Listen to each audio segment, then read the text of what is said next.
Jesucristo, el Verbo viviente, es el único medio de salvación. Él es el centro del pensamiento de nuestra vida, la fuente y la autoridad de la doctrina.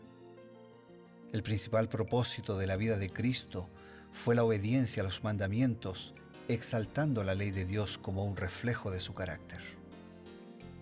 El principal mensaje a ser predicado en el mundo, basado en Apocalipsis 14, está representado por 3 ángeles llevando el Evangelio eterno al mundo entero.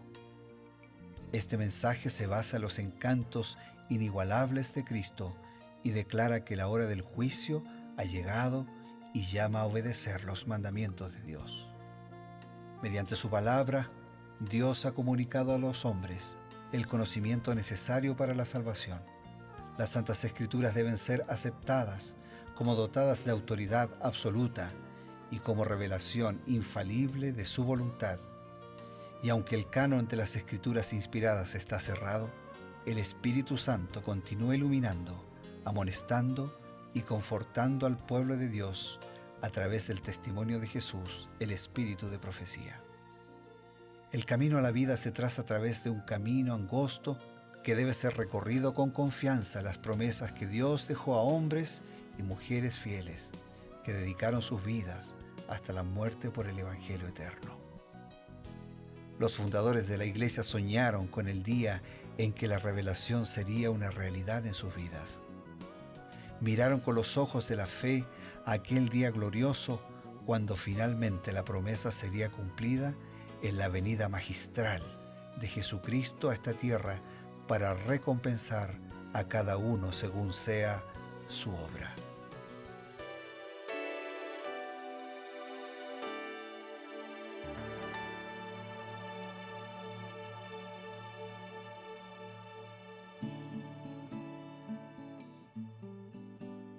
Qué grato realmente es encontrarnos nuevamente aquí en su programa Creed en sus profetas.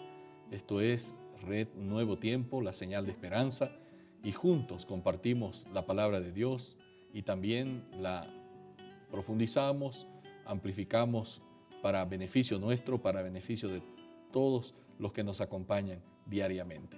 Para esta tarea estamos juntos y compartimos también estos mensajes caminando en esta caminata junto al pastor Bruno Razo.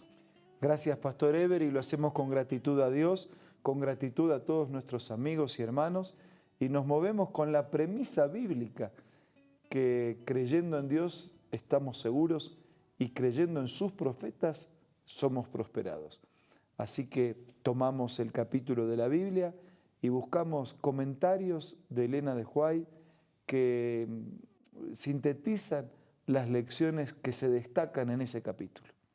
Hoy, Segunda de Reyes, capítulo 21, y el reinado de Manasés.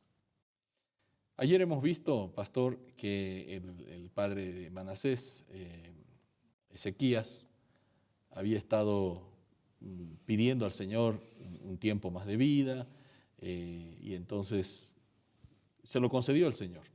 Pero en esos años le nació un hijo, Manasés, que según la evaluación hizo peor que todos los reyes que habían estado en Judá.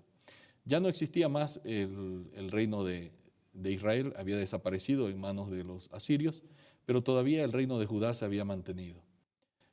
Sin embargo, Dios también había provisto y había previsto una nación pagana, sería la nación que daría el juicio contra Judá.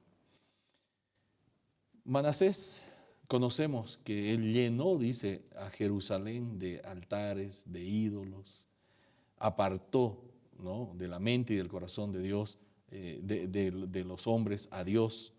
Y bueno, realmente seguir este derrotero trajo mucha maldición, mucho deshonor al interior de su nación. ¿Qué nos dice Elena White al respecto de este proceder del rey? Elena de White, comentando esta situación que planteas, dice así: mediante mensajeros fieles, el Señor mandó repetidas amonestaciones al rey y al pueblo apóstatas, pero estas palabras de reprensión fueron inútiles. O sea, Dios siempre actúa así. O sea, Él no va a juzgar sin avisar. Claro. Y no va a avisar sin enseñarte el camino. Y no va a juzgar sin reiteradas veces buscarnos para salvarnos, porque Él no quiere la muerte del que muere. Para morir no hubiese venido a esta tierra. Él vino para salvar, no vino para destruir. Nos destruimos nosotros cuando rechazamos definitivamente su proyecto para nuestra vida. Así que aunque Él sabía cómo era, y dice Elena de White, dice, la reprensión fueron inútiles, y Dios ya sabía, porque Dios sabe lo que vamos a responder, claro, pero de todas maneras nos da la oportunidad. En vano insistieron los mensajeros inspirados en el derecho de Jehová como único Dios de Israel. En vano exaltaron las leyes que le habían confiado. Cautivado por la ostentación de lujo y los ritos fascinantes de la idolatría, el pueblo seguía el ejemplo del rey y de su corte y se entregaba a los placeres intoxicantes y degradantes de un culto sensual. En su ciega locura prefirió rechazar a Dios y a su culto.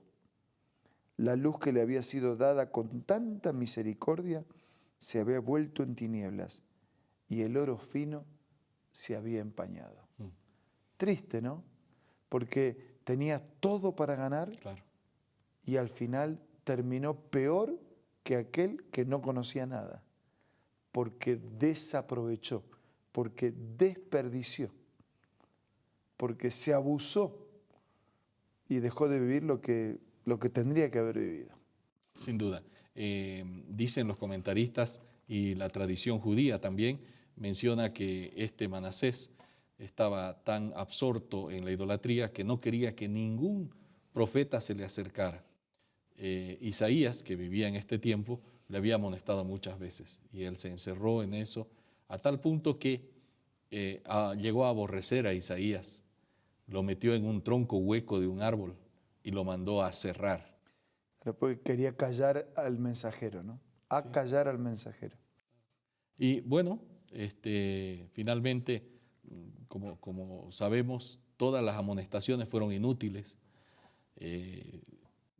Manasés lo único que hizo fue apresurar los juicios de Dios. No, y cada amonestación desoída endurece más nuestro corazón y nuestra conciencia y nos genera más responsabilidad, claro, y menos disculpas frente al juicio de Dios. Así es. Pero bueno, el Señor continuaba dando mensajes y todavía manteniendo la oportunidad abierta. ¿Qué nos dice Elena White con respecto a este episodio? Elena de White dice así: el favor de Dios para con los hijos de Israel había dependido siempre de que obedeciesen. Habían hecho con Él un pacto como su especial tesoro sobre todos los pueblos. Solemnemente habían prometido seguir por la senda de la obediencia. Habían dicho, todo lo que Jehová ha dicho haremos. Y cuando algunos días más tarde la ley de Dios fue pronunciada desde el monte y por medio de Moisés, se dieron instrucciones adicionales en forma de estatutos y juicios. Los israelitas volvieron a prometer a una voz, todo lo que Jehová ha dicho haremos. Cuando se ratificó el pacto, el pueblo volvió a declarar unánimemente, haremos todas las cosas que Jehová ha dicho y obedeceremos. Dios había escogido a Israel como su pueblo y éste le había escogido a él como su Dios. ¿Cuánto se había alejado Israel de este ideal, verdad? Sí, tanto como a lo mejor nosotros nos alejamos hoy. Porque ese es el punto de toda nuestra revisión y repaso histórico. No es un revisionismo histórico, claro, es encontrar lecciones de vida para la vida de hoy. Infelizmente se alejaron. Infelizmente también nosotros podemos transitar el mismo camino. Por eso analizamos, comentamos, para que no hagamos lo mismo, para que podamos aprender de estas duras experiencias, para que podamos tener un corazón sensible, para que podamos renovar nuestro pacto con Dios, nuestro compromiso de caminar de su mano, de hacer su voluntad, de compartir la fe, de compartir la esperanza, de cumplir el propósito de Dios, de hacernos misioneros. Dios tuvo un hijo y lo hizo misionero. Dios tiene un pueblo y hace de su pueblo un pueblo misionero. Nosotros realmente entonces tenemos que recibir este encargo que Dios le había dado al pueblo de Israel de la antigüedad, y el Nuevo Testamento, mediante el apóstol Pablo, dice que nosotros somos el Israel espiritual, que tenemos que evitar. Por eso están las lecciones del pasado, ¿no? Para evitar lo malo y aprender de lo bueno, y convertirnos también en ese instrumento misionero para mostrar la luz del Señor al mundo. Sí, así es. Esa es nuestra sagrada responsabilidad y ojalá podamos sentirlo así. O sea, amigos y hermanos, en juego no solo está nuestra salvación, en juego está la salvación de otros. Es por nosotros, es por el creyente que Dios quiere extender su mano salvadora a todo el mundo. Gracias, pastor. Y nosotros, amigos, mientras reflexionamos en estas palabras, tenemos un corte con un mensaje importante y luego volvemos.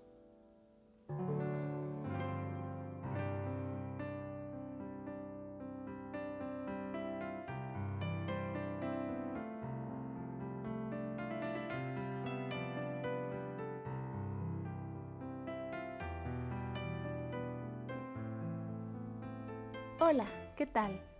¿Me acompañas a leer otra cita de los escritos de Elena White? Esta se encuentra en el libro Consejos para los Maestros y dice así: Nunca ha sido mayor que hoy la necesidad que tiene el mundo de enseñanza y curación.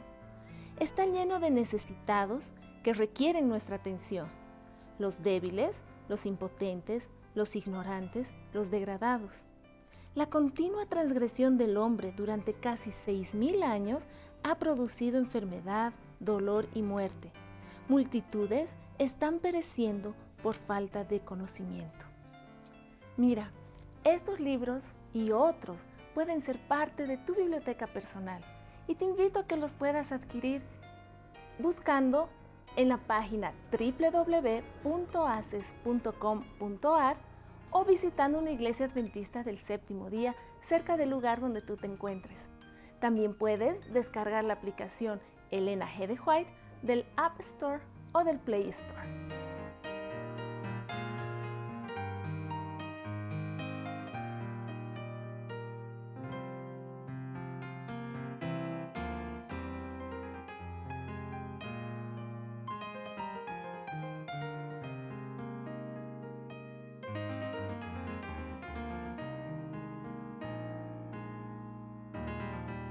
Regresamos con estos últimos instantes de nuestro programa y queremos extenderles una nueva invitación. Pienso en aquel que milagrosamente fue sanado con Jesús, por Jesús. Y Jesús le dijo: vete a tu casa, a los tuyos, y cuenta cuán grandes cosas el Señor ha hecho contigo. Nosotros también hemos sido sanados de la lepra del pecado por el toque y por la gracia de Jesús. Vete a tu casa, a tus vecinos, vete a todo aquel que todavía no conoce y cuenta cuán grandes cosas el Señor ha hecho por nosotros. Ahora vamos a orar.